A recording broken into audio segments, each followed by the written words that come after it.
ఇప్పుడు మందకృష్ణ మాదిగను ఉద్యమకారుడు అనుకోవాలా? బీజేపీ నాయకుడు అనుకోవాలా?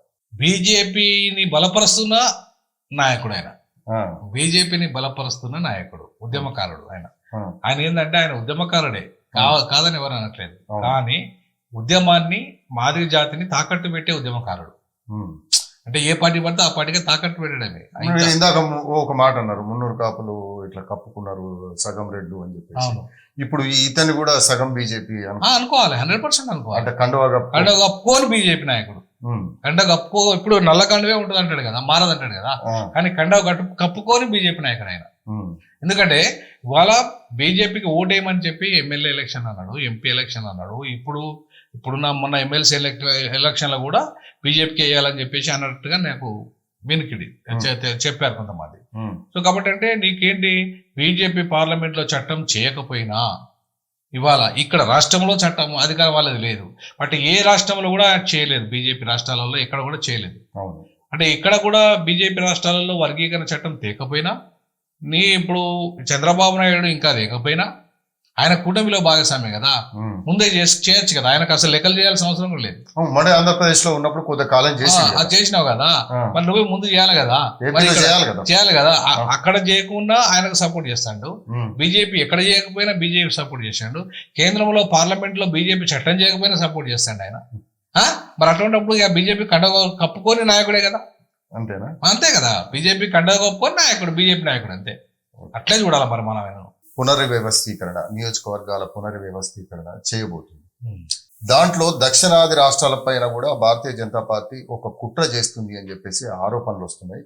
అందులో భాగంగానే డిఎంకే అంటే అక్కడ తమిళనాడు ముఖ్యమంత్రి స్టాలిన్ కూడా బాహాటంగానే ప్రకటించబోతుంది. ఆ కుట్ర ఎలా ఉండబోతుంది అని మనం అనుకోవచ్చు. ఇప్పుడు నేను ఈ విషయాన్ని 2013లోనే తెలంగాణ పీక్ స్టేజ్ ఉద్యమం ఉన్నప్పుడు కామన్ క్యాపిటల్ వద్దు, సెకండ్ క్యాపిటల్ చేయండి అని చెప్పేసి నేను 22 మంది ఎంపీలతో కాన్స్టిట్యూషన్ క్లబ్ ఢిల్లీలో మీటింగ్ పెట్టాను. ఎందుకు, కామన్ క్యాపిటల్ వల్ల టెంపరీగా ఓన్లీ ఈ ఆంధ్ర వాళ్ళు ఇక్కడ 10 ఏళ్ళే ఉండాలి. తర్వాత వాళ్ళది పరిస్థితి, మళ్ళీ అక్కడికి పోవాలి. సో కాబట్టి నేనేమన్నా అంటే అట్లా ఎందుకు పోవాలి వాళ్ళు? నువ్వు సెకండ్ క్యాపిటల్ చేసినావు హైదరాబాద్ని, వాళ్ళతో పాటు దక్షిణాదిలో ఉన్న వాళ్ళందరూ కూడా ఇక్కడే ఉండడానికి స్కోప్ ఉంది. ఎందుకంటే అప్పుడే బాబాసాహెబ్ అంబేద్కర్ ఏం చెప్పాడంటే, ఉత్తరాదికి ఢిల్లీని, దక్షిణాదికి హైదరాబాద్, దేశ రెండో రాజధాని చేయండి అని చెప్పాడు. అదొక రాజధాని, ఇదొక రాజధాని. కానీ వీళ్ళు ఎవరు ఇంతవరకు చేయలేదు. 78 సంవత్సరాలు అవుతున్నా కూడా ఎవరు పట్టించుకోలేదు. సో ఇవాళ నేను అంతకుముందు కూడా తెలంగాణ ఉద్యమం అప్పుడు కూడా తెలంగాణ క్యాపిటల్ గా ఉంటుంది హైదరాబాద్, అట్లాగే దేశానికి సెకండ్ క్యాపిటల్ గా ఉంటుంది. ఎట్లయితే ఢిల్లీ ఫస్ట్ క్యాపిటల్ గా ఉన్నదో దేశానికి, అట్లాగే ఢిల్లీ స్టేట్ కూడా క్యాపిటల్ గా ఉంది. సో హైదరాబాద్ కూడా అట్నే ఉండాలి. సో అందుకే బాబాసాహెబ్ అంబేద్కర్ ఆశయం కూడా నెరవేరుతుంది.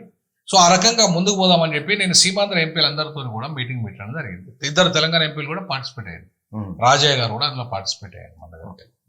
సో ఆ రాజయ్య గారితో పాటు ఇంకొకరు కూడా ఎవరు ఆయనరు, మన మంత్రి గారు పొన్నం గారు అనుకుంటా.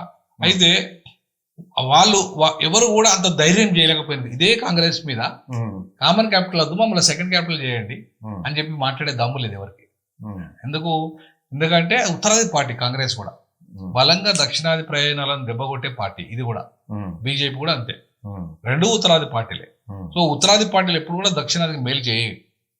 సో అందులో భాగంగానే ఇవాళ వాళ్ళ ఉత్తరాది ఆధిపత్యాన్ని అట్లనే ఉంచుకోవడానికి వాళ్ళు యూపీని విభజించలేదు. ఎందుకు, 4 రాష్ట్రాలు చేయాలని మాయావతి తీర్మానం చేసింది, అసెంబ్లీ తీర్మానం చేసింది. కానీ ఒక రాష్ట్రం కూడా వాళ్ళు విభజనే చేయలేదు. ఇక్కడ మాత్రం తెలంగాణలో అసెంబ్లీ తీర్మానం లేనే లేదు. రోషియా హయాంలో లేదు, కిరణ్ కుమార్ రెడ్డి హయాంలో లేదు. ఆయన కూడా రాష్ట్రం చేసింది, విడగొట్టింది. దేనికోసం విడగొట్టారు? తెలంగాణ పేరుతో విడగొట్టారు. ఓకే, మరి అక్కడ బుందేల్ఖండ్ ఉన్నది ఉద్యమం, హరిత ప్రదేశ్ ఉద్యమం ఉంది, అక్కడ కూడా చాలా మంది అమరవీరులు అయిన వాళ్ళు ఉన్నారు. మరి అదే కాంగ్రెస్ పార్టీ మన ఉత్తరప్రదేశ్ ఎందుకు చేయలేదు? బాగా వెనుకబడ్డది ఉత్తరప్రదేశ్, అన్ని రంగాల్లో వెనుకబడ్డ ఉత్తరప్రదేశ్ చేయకుండా అన్ని రంగాల అడ్వాన్స్ ఉన్న ఆంధ్రప్రదేశ్ చేసింది. ఇవాళ ఇదే బీజేపీ, ఇవాళ బీజేపీ కూటమిలో భాగస్వామ్యమైన చంద్రబాబు నాయుడు ఆ రోజు వ్యతిరేకించాడు. ఆ రోజు మొత్తం 2 కాల సిద్ధాంతం పేరు మీద మాకు ఒక ఉమ్మడిగానే ఉంటామని అన్నాడు. తర్వాత స్టేట్ విడిపోయింది. ఇవాళ ఏమంటాడు, హిందీ నేర్చుకుంటే తప్పింది అంటాడు ఆయన. ఏమి ఇప్పుడు ఆయన ఒక సీనియర్ మోస్ట్ లీడరు, మోడీ కంటే సీనియర్ లీడర్ ఆయన. ఆయన అట్లా మాట్లాడచ్చా? ఇప్పుడు హిందీ నేర్చుకుంటే తప్పేందంటే ఇవాళ నువ్వు తెలుగు భాష ఉండాలని నువ్వు నీకు అమ్మ సామాజిక వర్గం అంతా చెప్తాంది. తెలుగుదేశం పార్టీ అది, నీ పార్టీ పేరే తెలుగుదేశం పార్టీ. నీవు హిందీ ఎట్లా సమర్థిస్తావా? నాకు అర్థం కాలే. ఏ రకంగా సమర్థిస్తావు? ఇప్పుడు ఆ హిందీ పేరు మీద, జాతీయ భాష విధానం పేరు, విద్యా విధానం పేరు మీద, 3 భాషల సిద్ధాంతం పేరు మీద ఇవాళ మొత్తంగా దేశంలో ఇప్పటిదాకా ఒక 28 ప్రాంతీయ భాషలు నాశనం అయిపోయినాయి. అది కూడా ఉత్తర భారతదేశంలో మేజర్ గా. అంతే. ఎందుకు దాదాపు 28 భాషలు నాశనం అయిపోయినాయి అంటే అక్కడ వాళ్ళ ప్రాంతీయ భాషను మాట్లాడడం మర్చిపోయారు జనాలు. మర్చిపోయి ఆ హిందీ మాట్లాడడం అలవాటు చేసుకున్నారు. ఎందుకంటే వీళ్ళు బలవంతంగా వృద్ధి పరేషన్ కాబట్టి. ఇవాళ సంస్కృతిని కూడా బలంగా రుద్దుతున్నారు ఇప్పుడు ఆడ, ఎందుకంటే హిందీ ఆల్రెడీ మాట్లాడుతున్నారు కాబట్టి. ఇప్పుడు ఏమైంది, అక్కడ 3వ భాషగా సంస్కృతి పెట్టేస్తున్నారు. సో అంటే అర్థమైంది, అక్కడ సంస్కృతిని కూడా ఇప్పుడు బలవంతంగా మళ్ళీ అమలు చేయబోతున్నారు ఆడ. అని హిందీ నేర్చుకున్నారు కదా, మీరు సంస్కృతం కూడా నేర్చుకున్నారు. ఈ 2 ఆర్య భాషలే. ఈ 2 కూడా ఆర్య భాషలు. బ్రాహ్మణ భాష సంస్కృత, తర్వాత హిందీ కూడా ఆర్య భాష. సో ఈ 2 ఆర్య భాషల్ని బలవంతంగా ఈ దేశమంతా రుద్దాలని చూస్తున్నారు. ముఖ్యంగా ఇవాళ ఇక్కడ దక్షిణాదిలో హిందీని బలవంతంగా రుద్దడానికి ప్రయత్నం చేస్తున్నారు. ఇవాళ అదే తమిళనాడు అంత సీరియస్ గా ఫైటింగ్ చేస్తుందండి. నువ్వు ఎందుకు చేయట్లేదు? వాళ్ళ రేవంత్ రెడ్డి మాట్లాడుతున్నాడు, హిందీ గురించి పెద్దగా మాట్లాడతలేడు కానీ డీలిమిటేషన్ గురించి మాట్లాడుతున్నాడు ఆయన. కానీ కనీసము నువ్వు తెలుగుదేశం పార్టీ పెట్టుకొని, పేరే తెలుగుదేశం, నువ్వు హిందీని ఎట్లా సపోర్ట్ చేస్తావు? ఇప్పుడు నువ్వు కాకపోతే ఉర్దూ చేసుకో. నీకు అలా ఉర్దూ మాట్లాడేటోళ్ళు ఉన్నారు బాగా, ముస్లింలు చాలా మంది ఉన్నారు అక్కడ కూడా ఉర్దూ మాట్లాడతారు. వాళ్ళంతా ఇక్కడ ఉర్దూ మాట్లాడతారు, తెలంగాణలో కూడా ఉర్దూ మాట్లాడతారు. సో నీకు అక్కడ హిందీ మాట్లాడే ఒక్కరు లేరు.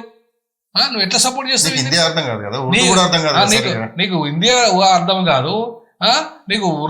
కాదు. అక్కడ నువ్వు తెలుగు పక్కా తెలుగు మాట్లాడేవి, నువ్వు దాని హిందీని ఎట్లా వెల్కమ్ చెప్తావు? సో కాబట్టి Chandrababu Naidu senior most leader ఇవాళ తన అవకాశం కోసం, తన రాష్ట్రం కోసము ఇవాళ ఆ రకంగా దక్షిణాది వ్యతిరేక నిర్ణయాలు తీసుకోవడం అనేది కరెక్ట్ కాదు. అంటే డీలిమిటేషన్ లో కుట్ర